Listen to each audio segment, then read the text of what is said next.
Buenas chicos, hoy vamos a ver la clase que es Introducción a las NIF. El objetivo es llevarse un panorama general de qué son las NIF, cómo funcionan, sacar un poco los miedos de pensar que es muy distinto a lo que nosotros ya conocemos de resoluciones técnicas y en una segunda instancia empezar a jugar un poco con algunas cuestiones, cómo las trata las resoluciones técnicas locales y cómo las tratan las normas internacionales de información financiera.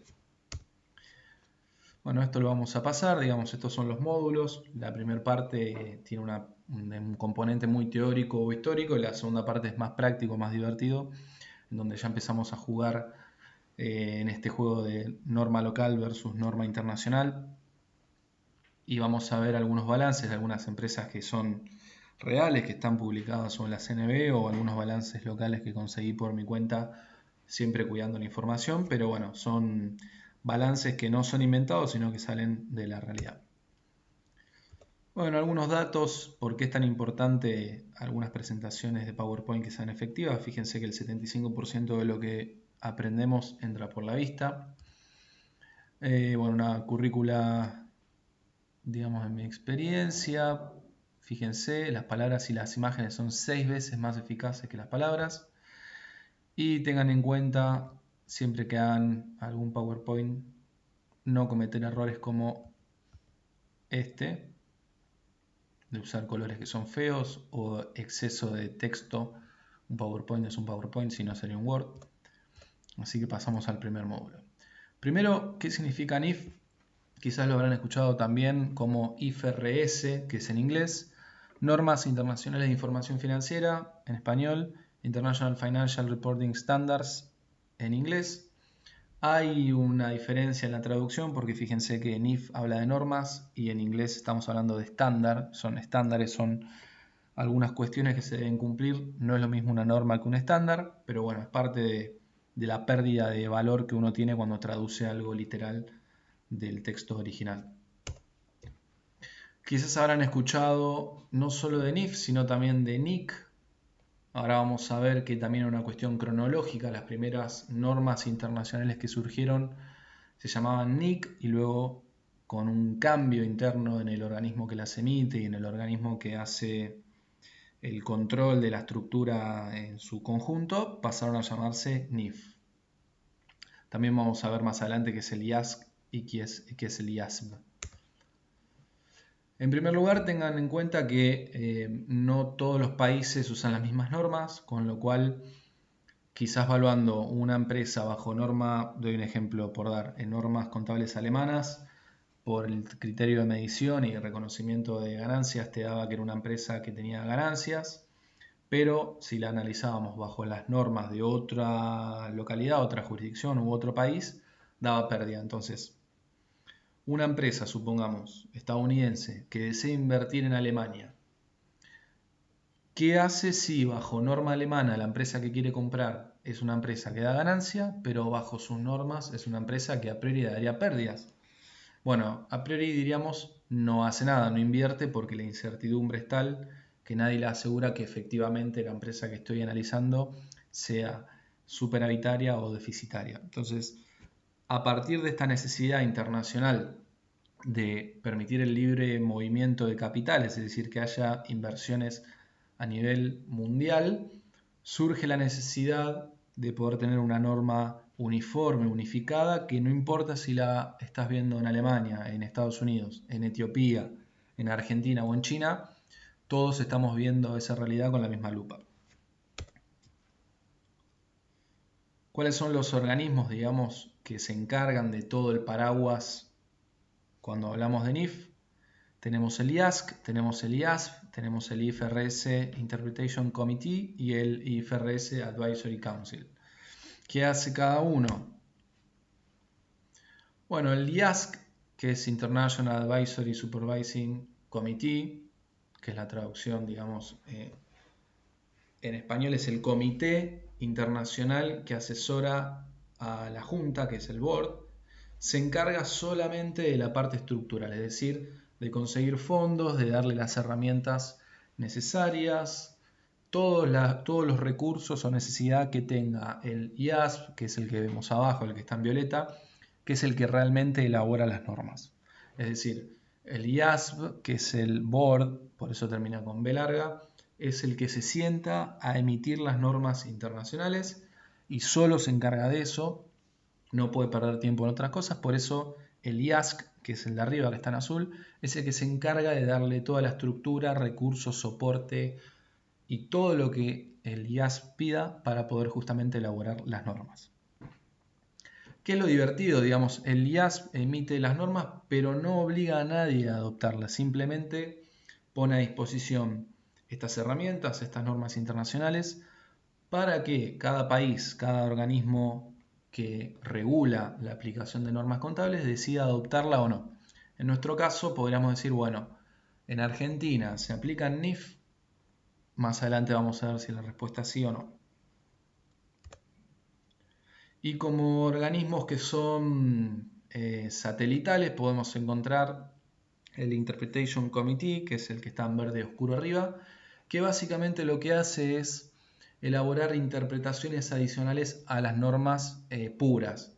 Ustedes saben que a veces cuando uno emite una ley o una norma, surgen dudas, surgen ambigüedades de la letra, con lo cual siempre sale una aclaración o una explicación o un texto adicional que viene a cubrir esas dudas o potenciales especulaciones en términos de interpretación para que todos podamos aplicar la norma, la ley o el estándar de la manera correcta. Y por último tenemos el Advisory Council, que es lo que ven en verde clarito abajo. Su función es asesorar en términos generales a todo lo que significa el IFRS en términos de estructura. No tiene un rol particular, sino que lo asesora, lo soporta en la necesidad que la otra institución le pida. Ustedes dirán, bueno, esta cosa rara que estamos viendo acá, ¿de dónde viene? Para mí es algo nuevo, siempre hablamos de RT, la RT8, la 9, la 16, la 17, pero quizás habrán escuchado de IFRS o NIF, pero no tenemos bien claro cuándo surgió. Bueno, como verán, no es un tema que es nuevo. Fíjense que desde 1973 a la actualidad, estando parado ya hoy al 2020, estamos hablando casi de 50 años. No es algo que haya surgido hace poco.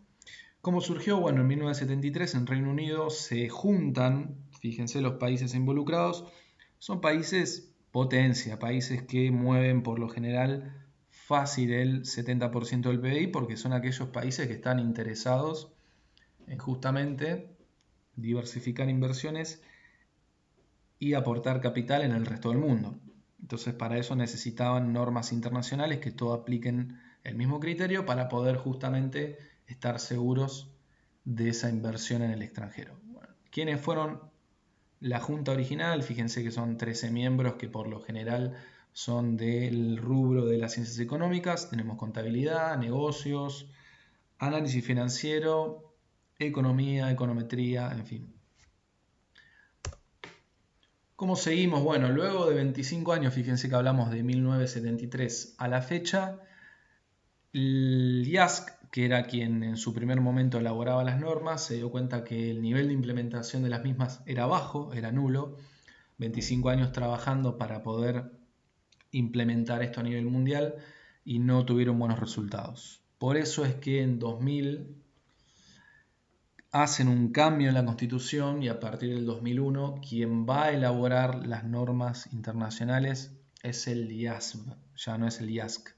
Antes era el que terminaba con C, ahora lo va a ser el que terminaba en B. A veces, como uno dice, el que mucho abarca poco aprieta, entonces prefirieron hacer una división de tareas. El IASC se encarga de dar la estructura y el IASB se encarga de elaborar las normas. ¿Cómo estamos en Argentina respecto a la aplicación de NIF? Por lo general, cuando yo pregunto en clase si se aplican las NIF en Argentina, el 80-90% me dice que no. La realidad es que en Argentina se aplican hace ya bastante tiempo, pero en un nicho de empresas o de instituciones que es muy pequeño en comparación al resto. ¿Cuál es ese nicho? Bueno, es el nicho de las empresas que cotizan públicamente, es decir, las empresas cuyas acciones se negocian diariamente en la bolsa. Fíjense que en el año 2009 la CNV, que es la Comisión Nacional de Valores, es la comisión que regula cualquier tipo de operación bursátil o de papel o de cualquier tipo de empresa que cotice públicamente. A partir de ese año, la CNV establece que toda empresa que cotice públicamente debe elaborar sus balances bajo norma internacional de información financiera. Por supuesto, cuando uno pide este tipo de transición, es decir, las empresas venían evaluando sus balances o elaborando sus balances, mejor dicho, bajo normativa local, que son las resoluciones técnicas tal y como las conocemos, decidió que a partir de tal fecha las empresas que cotizan públicamente debían transicionar desde normativa local a normativa internacional. Obviamente esto requiere un gran costo de sistemas, de capacitación, de profesionales de asesoría, con lo cual se estableció que dicha aplicación iba a ser no a partir del 2009, ni siquiera 2010, sino a partir de los balances cerrados, balances iniciados el 1 de enero de 2012. Le dieron un lapso de 3 años para poder adaptarse. ¿Por qué creen ustedes que, digamos, la primera transición de NIF en Argentina fue en empresas que cotizan públicamente? Porque imagínense que las empresas que cotizan públicamente dan sus acciones al mercado y ahí la puede comprar cualquier tipo de persona. La puedo comprar yo, la puede comprar alguien que vive en Francia, en Estados Unidos. Entonces, para que el inversor sepa en qué está, entre comillas, entrando o poniendo su capital, tiene que saber que las normas con las cuales se evalúan las empresas cuyas acciones se está comprando tienen un estándar básico que satisface la necesidad del comprador o del vendedor en cuanto a la calidad de la información financiera. Uno compra acciones no porque sube, sino porque baja, sino porque confía en que la empresa que está comprando posee números saludables, informes de ventas que son comprometedores, o mejor dicho, prometedores, o flujos de caja que a uno le da a entender que la empresa está creciendo y que va a pagar dividendos, con lo cual la manera de saber que esos balances que estoy viendo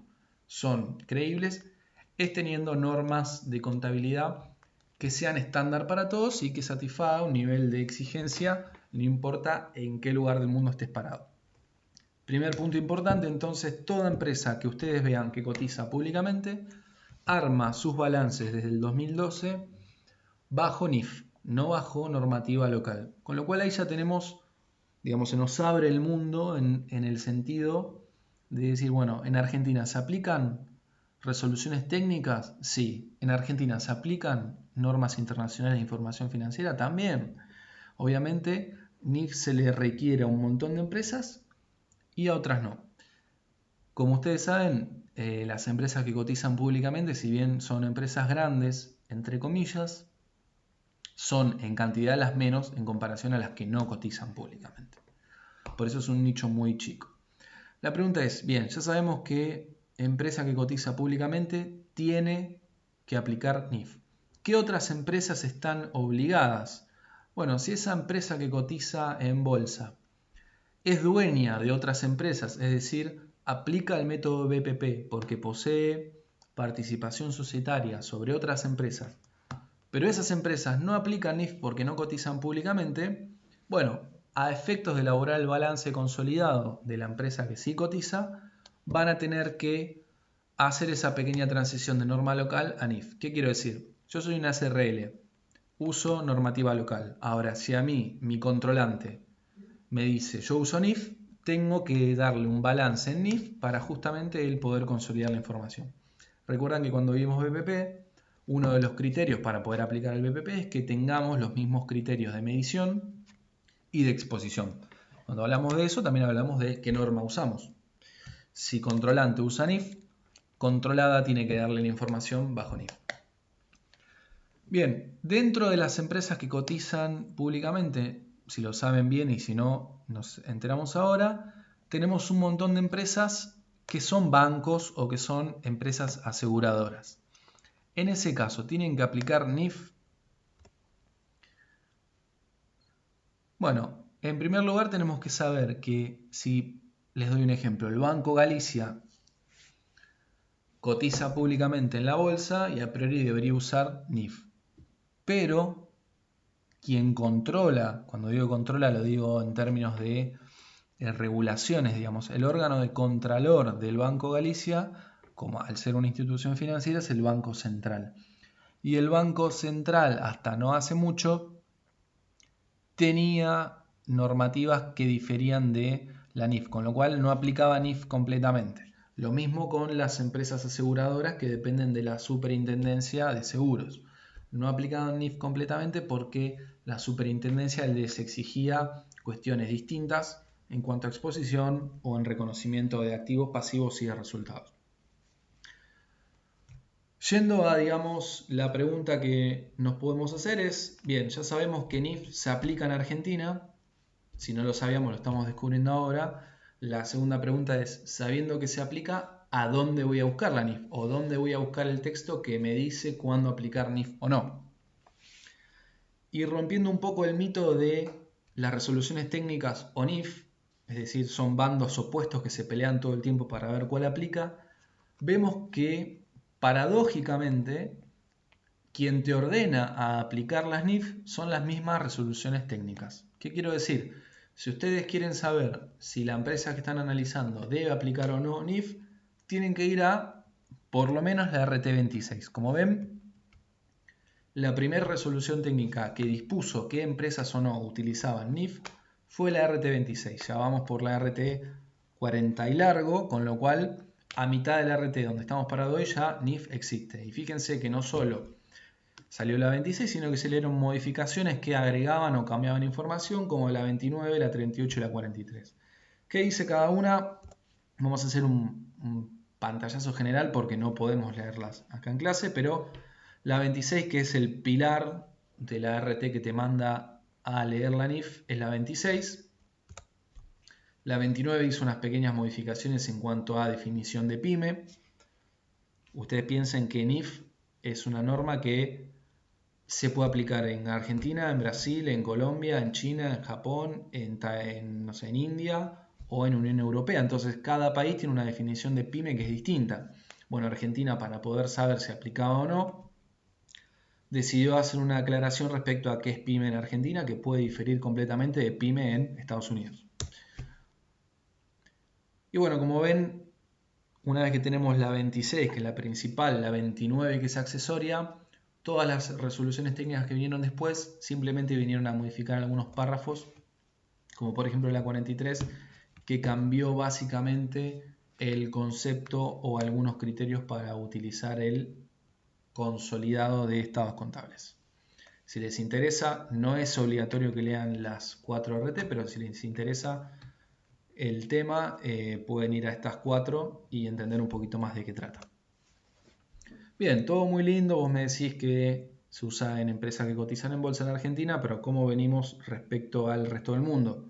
Habíamos visto que de 1973 hasta el 2001 la adopción de las normas no era muy buena y que por eso habían hecho un cambio en la estrategia. Actualmente, 90 países o más, porque este número va aumentando, nunca decreciendo, utilizan hoy por hoy NIF.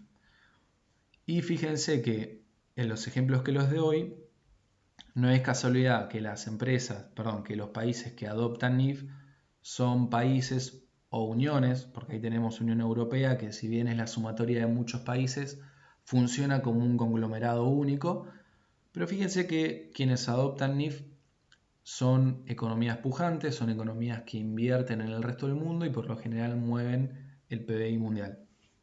Tenemos Unión Europea, India, Rusia, Turquía, Australia, Hong Kong. Y a veces lo que uno se pregunta siempre es, ¿y dónde está la economía número 1, al menos por ahora, respecto a esto? Es paradójico porque Estados Unidos, si ustedes van a la diapositiva cuando vimos la adopción de NIF, Estados Unidos era uno de los países que participó en la elaboración de las primeras NIC, ahora llamadas NIF, pero ellos no aplican NIF. Es decir, elaboraron las NIF, quieren que las use todo el mundo, pero ellos no la usan. Ellos utilizan algo llamado US GAAP. US GAAP en inglés no es más ni menos que principios contables generalmente aceptados en Estados Unidos. Es decir, tienen sus normas propias, que si vamos a la práctica coinciden bastante con las NIF, pero ellos poseen sus propias normas. ¿Qué tiene de ventaja? Bueno, si bien ellos usan sus propias normas, si uno fuera con un balance elaborado bajo NIF en Uruguay, en Estados Unidos te toman ese balance como válido y, por ejemplo, podrías acceder a un crédito o una línea crediticia en un banco estadounidense como puede ser JP Morgan, Bank of America o cualquier banco que tenga filial en Estados Unidos.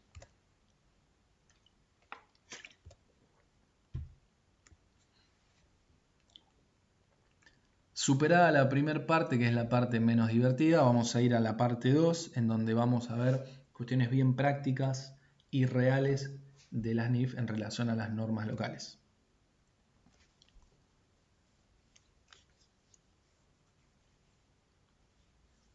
Bueno, en primer lugar, y creo que lo más importante es que todo aquel usuario de los estados contables, cuando sabe que los balances están hechos bajo normativa internacional, descansa un poco más. ¿Por qué? Porque la conoce o puede preguntarle a cualquier profesional que la conoce. Ahora, supongamos que me dan un balance elaborado bajo normativa contable de Uganda y tengo que contratar a alguien en Uganda, que no lo conozco a nadie, que me diga si realmente ese balance es fidedigno y si las normas contables que utilizan son razonables, y si no confío voy a tener que contratar a otra persona para que haga una transición del balance local hecho bajo normativa ugandesa a que me la pase a normativa internacional para yo poder leerlo y entender qué es lo que me está diciendo. Por eso fíjense que los organismos internacionales, tanto de crédito o bancos, prefieren balances hechos en NIF. ¿Cuáles son las desventajas? Porque no todo es color de rosas. Bueno, en primer lugar, el texto oficial que se elabora siempre es en inglés. Obviamente existen traducciones, pero ustedes saben que la traducción de un texto a otro, por lo general en el medio, pierde valor o pierde el espíritu original porque queda sujeto a cuán bien o cómo interpreta el traductor el texto original. No es de una lectura fluida, por lo general las NIF es un bodoque que lleva más de 1500 hojas y sumando, pero bueno, digamos, en la medida en que uno la lee de principio a fin, no debería llevarse mal. Si ustedes quieren entrar en tema respecto a NIF, pueden leer lo que se llama NIF para pymes. Imagínense que 1000 hojas de normativa para una pyme es un asesinato, con lo cual el IAS lo que hizo fue reducir o quitar algunas partes que no aplican para pyme, como instrumentos financieros, como arrendamientos, y elaboró una versión un poco más, entre comillas, light, para poder adaptarla de manera más rápida. Hoy por hoy la NIF, el compendio de NIF para pyme cuenta alrededor de 200, 300 hojas, que no difiere mucho del compendio de resoluciones técnicas que uno puede comprar o bajar de internet en Argentina, con lo cual si uno se lee toda la CRT, tranquilamente podría leerse toda la que es NIF para pyme. Vamos a jugar un poquito respecto a, vamos a hacer un ping pong entre NIF y resoluciones técnicas aplicables en Argentina. En primer lugar, lo que uno va a ver es una barrera del lenguaje técnico que no es tal. Sí vamos a ver algunas diferencias. Vamos a ver que bajo normas locales a veces uno habla de estados contables o información contable, mientras que en NIF siempre va a ser financiero, es decir, información financiera. Ya no vamos a decir los estados contables a tal fecha, sino que vamos a decir los estados financieros a tal fecha. En vez de bienes de cambio vamos a leer inventarios, no es tan distinto o no cuesta tanto asimilarlo. Acá en bienes de uso, bueno, tenemos una diferencia que ellos le dicen propiedad, planta y equipo. Y respecto a BNR o costo de reposición, ellos le dicen valor de salida o valor de recompra. A priori no es una gran diferencia si estamos acostumbrados al lenguaje de la norma local. Fíjense un poquito lo que hablábamos. Nosotros esto es un balance de una empresa real. Por supuesto le quité la información que devela los datos de la empresa, pero esto es un balance que les traje real. Uno le dice caja y bancos o bienes de cambio, bienes de uso. Uno habla de estados contables o de ejercicio económico. Y sin embargo, cuando pasamos a NIF, vamos a ver que ya no es un estado contable, es un estado de situación financiera. Ya no decimos caja y banco, sino que le decimos efectivo y equivalentes de efectivo. Fíjense abajo de todo. No decimos bienes de cambio, lo mencionamos como inventarios. Tampoco decimos bienes de uso, le estamos diciendo propiedad o propiedades, planta y equipos netos, netos de amortización. Grandes diferencias en el alcance. Nosotros sabemos que las normas contables profesionales están tanto orientadas para organizaciones que tienen fin de lucro como sin fin de lucro, mientras que las NIF únicamente están orientadas a organizaciones que persiguen fin de lucro. Un poquito ya habíamos visto antes cuando planteamos las diferencias entre quizás caja y banco contra efectivo y equivalente de efectivos. Habrán notado que el orden en el que estaban dispuestos los rubros era un poco raro. Nosotros sabemos que en resoluciones técnicas el balance general se presenta de la siguiente manera. Tenemos el activo, el pasivo y el patrimonio neto. El activo lo ordenamos por su grado de liquidez, desde lo más líquido a lo menos líquido. Luego pasamos al pasivo, que se ordena desde lo más exigible a lo menos exigible. Y luego el patrimonio neto, que se expone en una sola línea. En NIF es un poco para nosotros raro porque se ordena completamente distinto. Veamos lo que hablamos antes. Nosotros ordenamos desde activo, desde lo más líquido a lo menos líquido. Fíjense que tenemos activo corriente y activo no corriente. Después del pasivo más exigible al pasivo menos exigible. Y por último, el patrimonio neto, que solo lo exponemos en una sola línea porque tenemos que ir a ver el estado de situación, perdón, el estado de evolución de patrimonio neto si queremos entender cómo se compone mi patrimonio neto. Ahora bien, cuando pasamos a NIF, fíjense que está todo al revés. El activo está ordenado a la inversa. Si yo quiero encontrar caja y banco o efectivo y equivalente a efectivos, en vez de mirar para arriba, tengo que mirar para abajo. Está ordenado desde lo menos líquido a lo más líquido. Ya no tenemos el pasivo primero, sino que tenemos el patrimonio neto en el medio y luego el pasivo. Y fíjense que el patrimonio neto ya no se expone en una sola línea, sino que se está exponiendo rubro por rubro o cuenta por cuenta para poder así sumarizar el total del patrimonio neto. Y por último tenemos el pasivo. Fíjense que uno antes hacía activo, pasivo, patrimonio neto, norma local. Acá estamos haciendo activo, patrimonio neto, pasivo. Y en el pasivo lo mismo, estamos ordenando al revés. Fíjense que se ordena desde lo menos exigible hasta lo más exigible. ¿Qué otras diferencias podemos encontrar respecto a estados consolidados? Todo balance que nosotros presentamos a DGJ, a la CNB, al Banco Central o a quien sea, son estados contables individuales, no son estados contables consolidados. Cuando veamos consolidación van a entender quizás un poquito más esto en detalle. Pero para NIF, los estados contables que debo presentar no son los individuales, sino que son los consolidados. Es decir, los estados contables que debo presentar no es mi balance individual con una línea agregada de inversión BPP, sino que debo sumar de todas mis empresas controladas, todos los activos, todos los pasivos, todos los resultados y llegar así a un mega balance que sea la sumatoria de todos los balances individuales.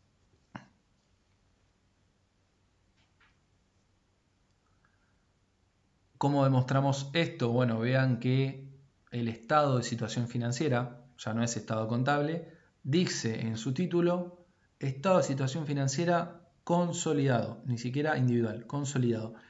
Y abajo de todo, para demostrar que es un balance consolidado, mostramos además que hay una participación no controlante. ¿Qué quiere decir? Uno no puede tener el 100% de la tenencia de la otra empresa, con lo cual tiene que reflejar en su balance consolidado aquella partecita que no le pertenece y que es de un tercero.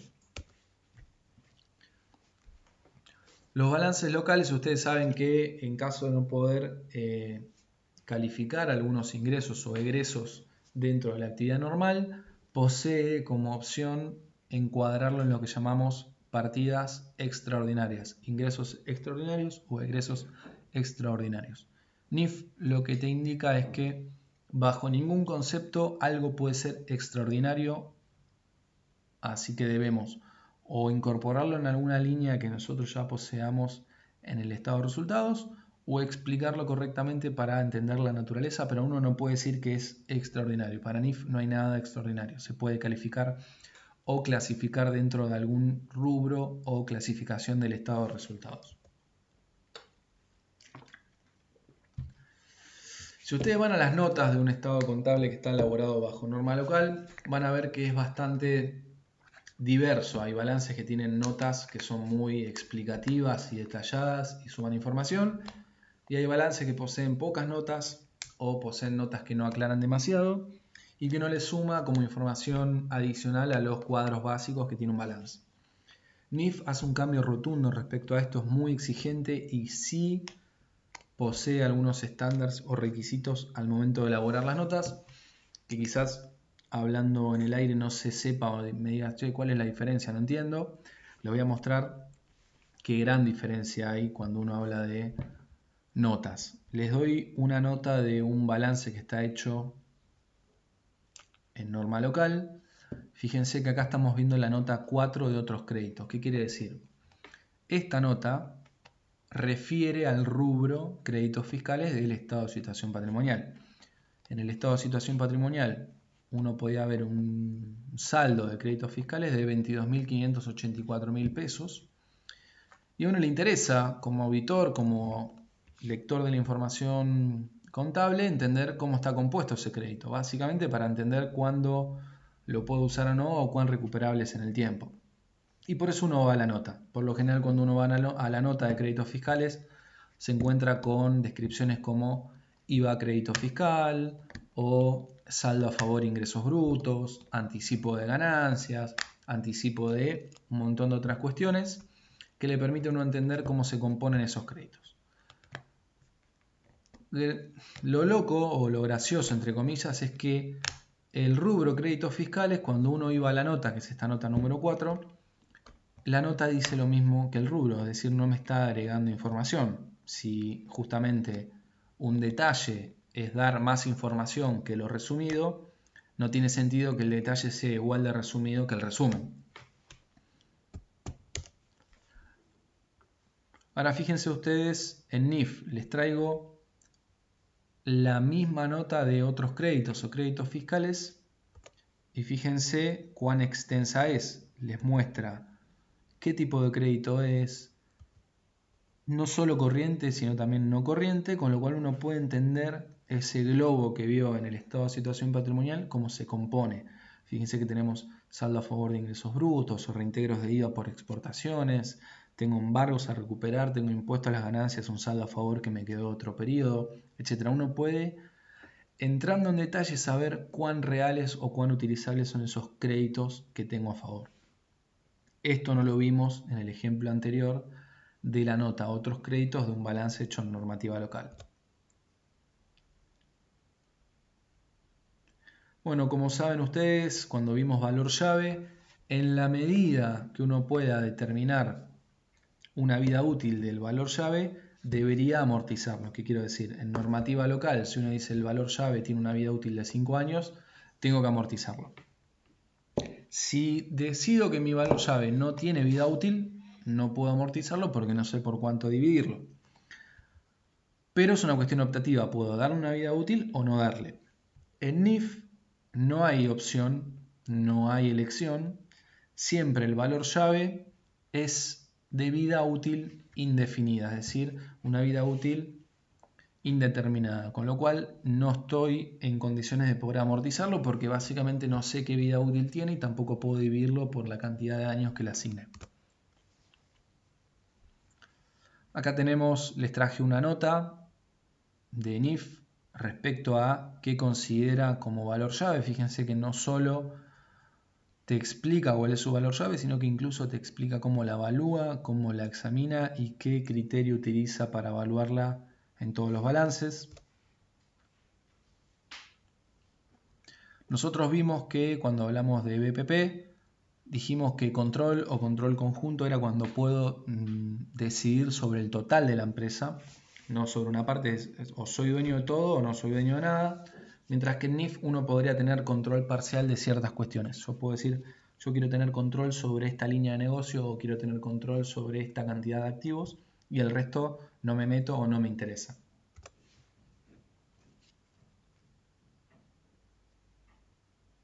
Bueno, un poquito lo que mencionábamos antes. Uno en normativa local tiene control cuando es sobre el total de la empresa en términos financieros, operativos, comerciales y legales, mientras que en NIF uno puede tener una especie de control, entre comillas, parcial sobre algunas cuestiones.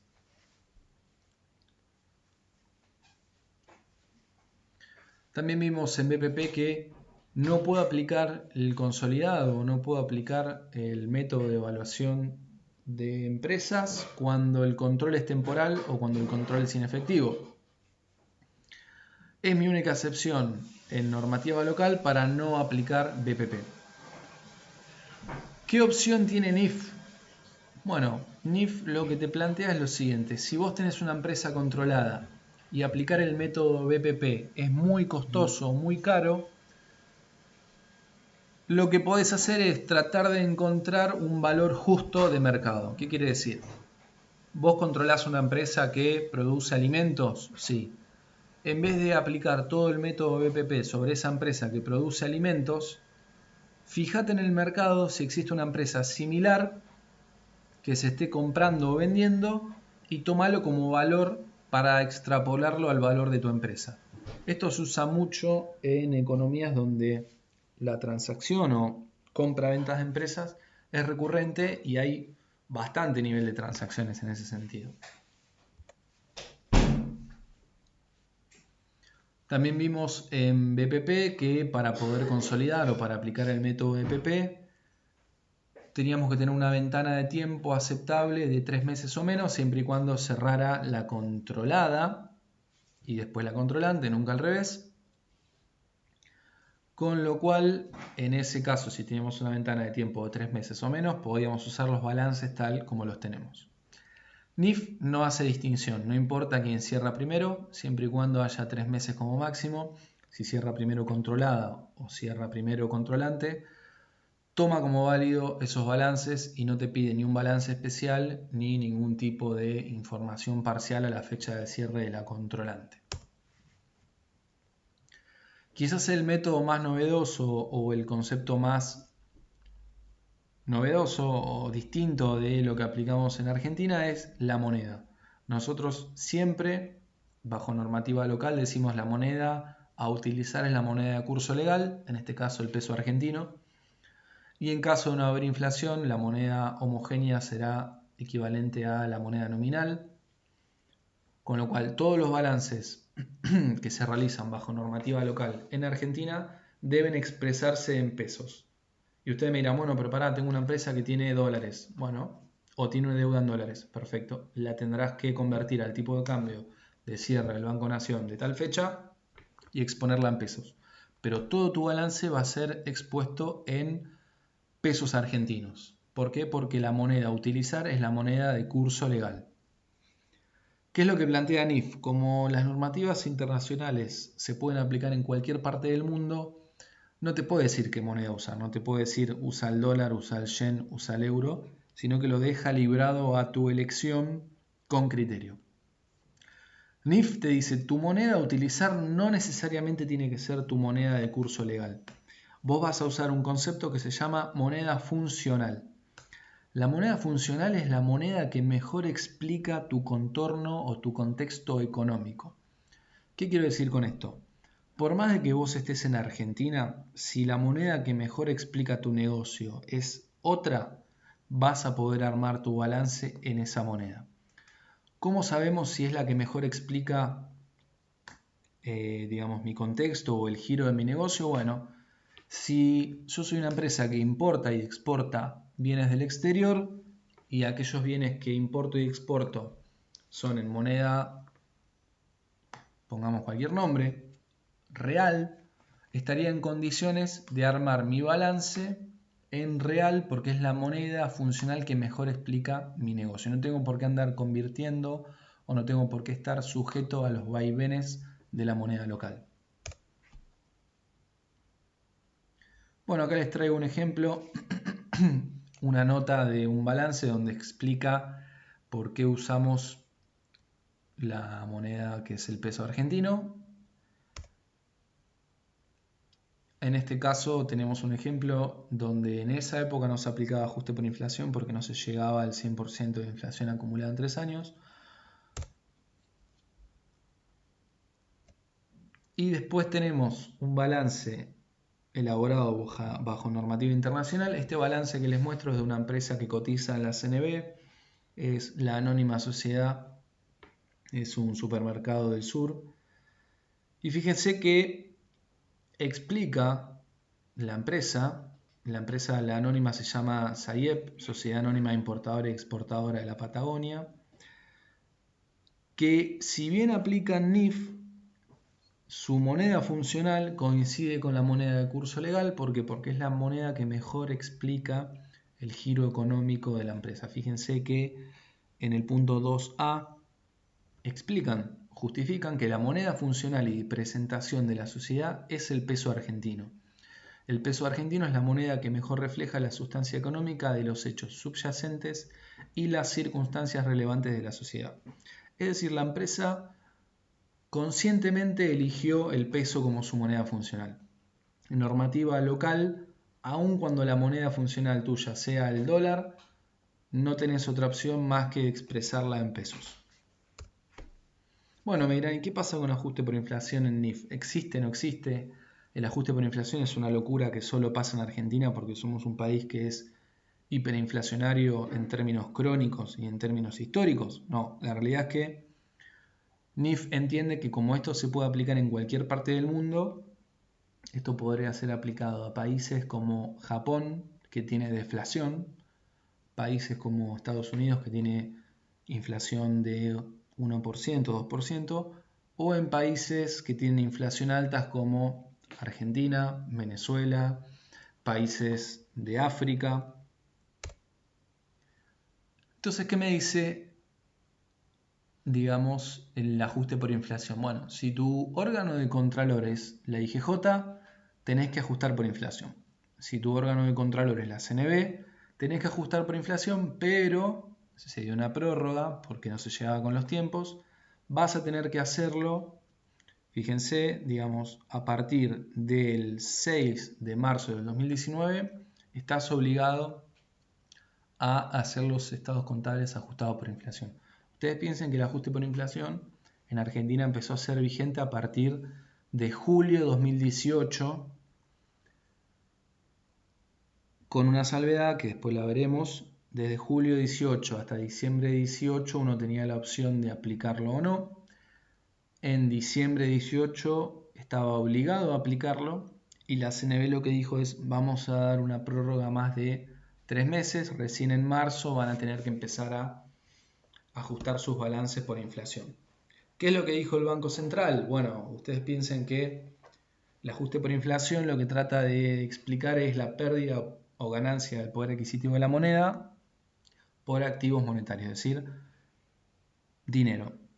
Imagínense que un banco cuyas únicas transacciones es dinero, le cuesta mucho más determinar el ajuste por inflación. Por eso el Banco Central dispuso que para las entidades financieras recién el ajuste por inflación no sea ni en 2018 ni en 2019, sino que sea a partir del 1 de enero del 2020. Quiere decir que los balances que están iniciados a partir de este año, probablemente en 2021, que es cuando terminan, los veremos por primera vez elaborados bajo NIF. Y la Superintendencia de Seguros de la Nación, que es el último SSN, determinaron que para las empresas o para las aseguradoras, recién los estados contables que cierran el 30 de junio del 2019 tienen que empezar a aplicar el ajuste por inflación. ¿Qué quiere decir? Los primeros que empezaron a ajustar por inflación fueron las empresas que no cotizaban en bolsa, que no eran bancos y que no eran aseguradoras. Es decir, el gran porcentaje de empresas que están en Argentina. ¿Cuáles son las resoluciones técnicas que debemos usar para ajustar por inflación? La 6, la 17, la 41 y la 48.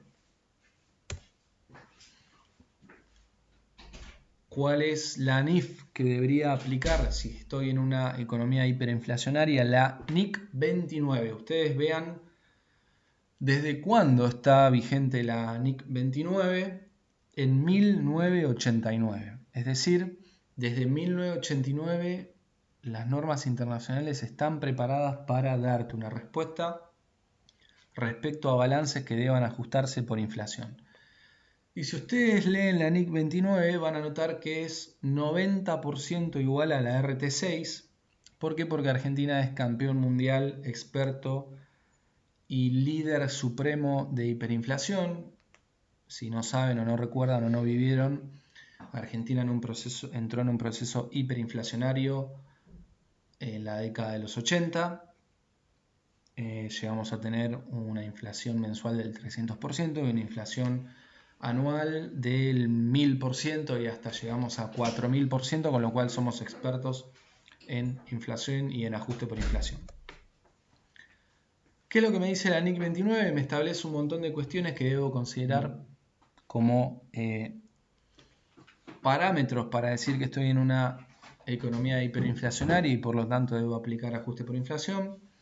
Van a ver que los conceptos que establece como requisitos o como alertas son iguales a lo que tenemos en la RT6, que es que la gente por lo general prefiere conservar su riqueza en activos no monetarios, es decir, mercadería o bienes, y no en billetes. La población por lo general lo que trata de hacer es entender los precios ya no en términos de pesos, sino en términos de otra moneda que sea más estable. Quizás a ustedes les pasa, decir, ¿cuánto cuesta esto? Y subió un montón, pero si lo convierto a dólar, son los mismos 6 dólares que me costó siempre. Luego tenemos como punto C que las ventas y compras a crédito tienen lugar a precios que son completamente distintos en el largo plazo que en el corto plazo, porque justamente lo que tienen que hacer es cubrirse la inflación. Si te vendo a hoy te cobro 100, si te vendo a 30 días te cobro 130. Esos 30 además lo que tratan de hacer es no ganar por sobre la venta, sino cubrir ante la pérdida que uno tiene en el tiempo por la inflación.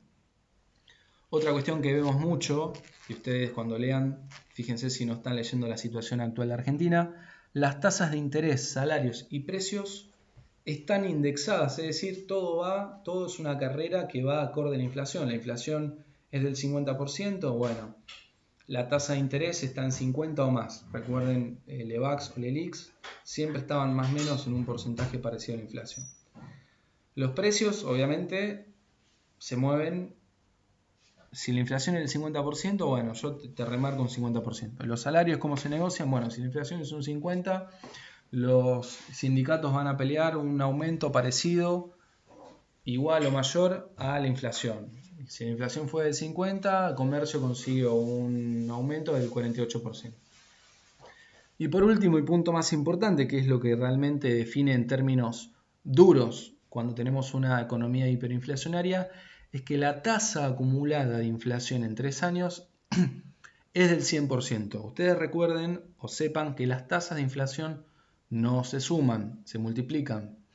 Si el primer año tuvo una tasa del 30, el segundo año tuvo una tasa del 30 y al tercer año tengo una tasa del 30, uno no tiene que hacer 30 más 30 más 30 y llegar a 90, uno tiene que hacer 30 por 30 por 30, es decir, 1,3 por 1,3 por 1,3, tengo una inflación del 197%.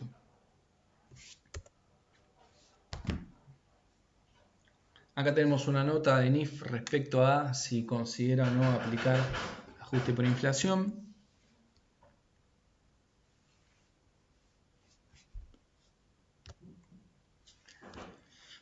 Obviamente cuando no tenemos hiperinflación, el poder de decisión, el poder de compra que uno tiene no se ve afectado en el tiempo. Si uno le dice, mira, tengo una inflación anual del 2%, puede tomar mejores decisiones, pierde menos poder adquisitivo, puede tomar decisiones a largo plazo, no quiebra de un día para el otro, pero cuando entramos en un proceso hiperinflacionario es bastante complejo porque uno pierde noción de los precios, de los costos, de las ventas, de los flujos de caja y termina por lo general perdiendo poder adquisitivo.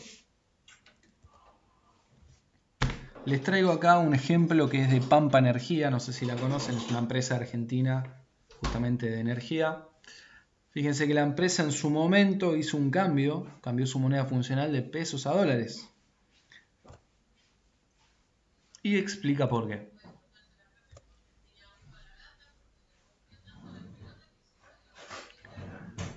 Esta empresa que les traigo se llama Pampa Energía, cotiza en bolsa. Como cotiza en bolsa, la CNB lo obliga a elaborar balance bajo normativa internacional.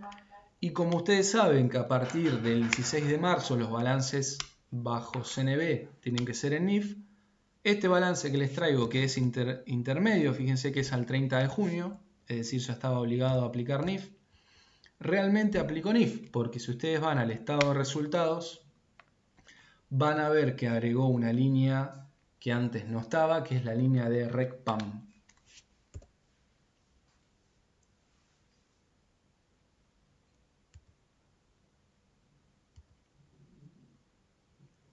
Recuerden, cuando estábamos sin hiperinflación, uno es más feliz, uno está más tranquilo, duerme tranquilo.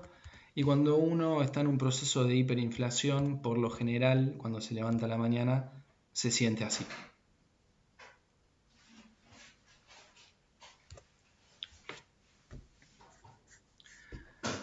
Bien, pasemos a bienes de cambio. Bienes de cambio, ustedes saben que bajo normativa local se puede medir a su costo histórico siempre y cuando no haya variaciones importantes, pero también se puede medir a valores corrientes, es decir, el costo de reposición o reproducción al momento del cierre. En NIF los inventarios se evalúan al modelo del costo original, al costo de adquisición o al costo de existencia inicial al momento del ejercicio. Normativa local, acá estamos viendo un balance que no dice nada respecto a cómo evalúa sus bienes de cambio. NIF te explica cómo evalúa sus bienes de cambio. Fíjense en el punto I, inventarios. Explica que se encuentran valuados al costo utilizando el método de primero entrado, primero salido PEPS o valor neto de realización, el que sea menor, por el criterio de valor límite que ya vimos en clase. ¿Qué tenemos acá? Ustedes saben que los bienes intangibles son bienes bastante difíciles de comparar con otros porque por lo general son únicos. Uno no puede comparar la licencia de Coca-Cola con la licencia de Microsoft o un valor llave porque compré una empresa con otro valor llave de otra empresa que compré otra empresa. Son bienes muy particulares. Por lo tanto, al cierre, como no tenemos un bien comparable, no podemos decir si nuestro activo está sobrevaluado o subvaluado.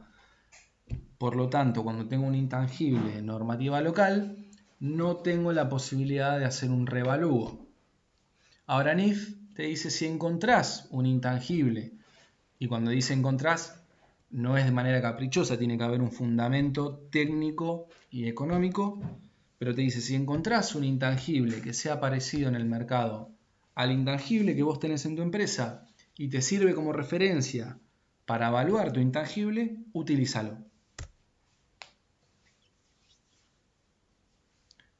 Volviendo o siguiendo un poquito con lo que es intangible, ustedes saben que los costos de organización o preoperativos son activables bajo norma local, son activables siempre y cuando cumplan ciertos requisitos que están en la RT17, pero uno puede activarlos, es decir, puede reconocerlos como un activo e ir amortizándolo en un plazo. NIF te dice todo gasto, todo costo, toda erogación que hayas realizado, que sea preoperativa o de organización, no se puede activar, es parte de un gasto.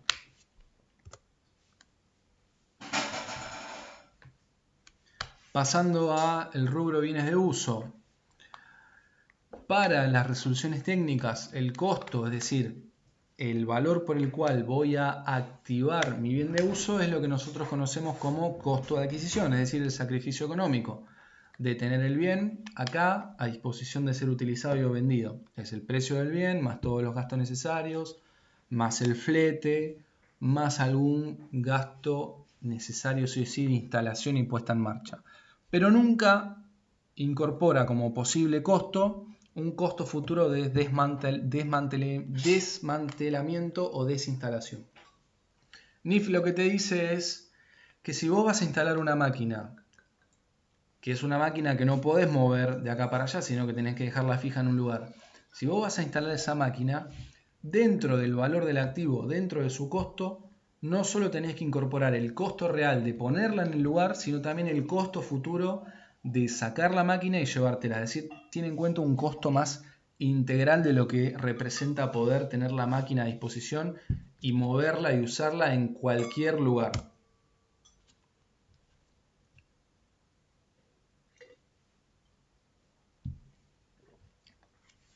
Gran diferencia respecto a contingencias. Ustedes saben que la normativa local va a registrar contingencias cuando sean altamente probables del ejercicio y negativas. NIF dice, vos podés registrar una contingencia, pero acá es una gran diferencia, no cuando sea altamente probable. Te dice, cuando la probabilidad de que ocurra es mayor a la que no ocurra, podés reconocer la contingencia. Vamos a un ejemplo. Estamos en un juicio en donde el juicio es en contra, es decir, un tercero nos está haciendo un juicio a nosotros. El abogado te dice, mira, hay 40% de probabilidad de que perdamos el juicio. Hay un 40% de probabilidad en el cual no sabemos qué va a pasar. Y hay un 20% de probabilidad de que ganes vos el juicio. O mejor dicho, de que salgas declarado no culpable de ese juicio y no tengas que pagar nada. Recuerden este caso, 40, 40, 20. Normativa local te diría, ¿cuál es la probabilidad de que pierdas el juicio? 40%. No es una probabilidad alta, no registres nada. NIF te dice, ¿la probabilidad de que lo pierdas es más probable o es más alta de que lo ganes? Sí, entonces regístralo. Es decir, es mucho más conservador y mucho más cauteloso con las contingencias y registraría a priori más contingencias que la normativa local.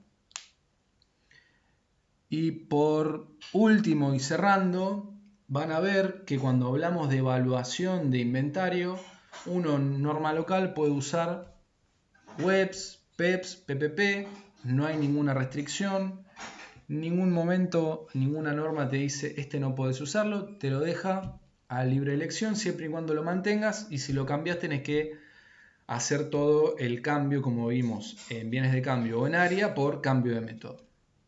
NIF te dice vos no podés usar webs, es decir, ya nos hace una limitación. ¿Por qué no podés usar webs? Ustedes recuerden que webs es último entrado, primero salido.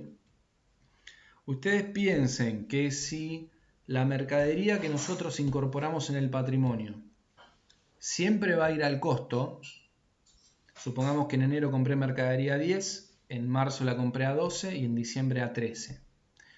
Si uno utilizara el método webs y vendiera mercadería, primero vendería la mercadería que entró en diciembre, porque es la última, la vendería a 13. Si entra de nuevo, la vende a 13. Si le piden más mercadería, la vende a 12, que es la de marzo. ¿Qué pasa? Al cierre le va a quedar mercadería de enero, que es de 10. Entonces, si vos usás webs, tenés dos problemas. Te queda mercadería en stock a un precio que es obsoleto. ¿Por qué? Porque es la última, es la primera compra, que es la más vieja, y quizás no refleja bien el valor actual de esa mercadería. Entonces, si vos no usás webs, quiere decir, usás PEPs o PPP, al cierre es probable que, si vendiste primero la de enero y después la de marzo, te quede en stock valuada la mercadería de diciembre a 13. Un valor de diciembre a 13 es el valor más actual y más fresco que podemos tener para reconocer esa mercadería. Entonces lo que te pide es, por favor, no uses webs, porque como evaluamos a costo, si usas ese método te va a quedar valuada la mercadería a un precio que es muy viejo, muy largo y no refleja correctamente el stock que tenés. Con esto terminamos.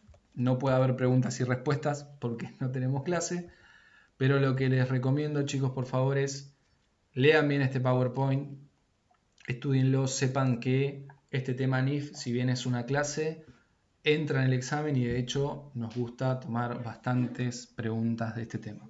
Bueno, espero que les haya servido y cualquier duda a disposición.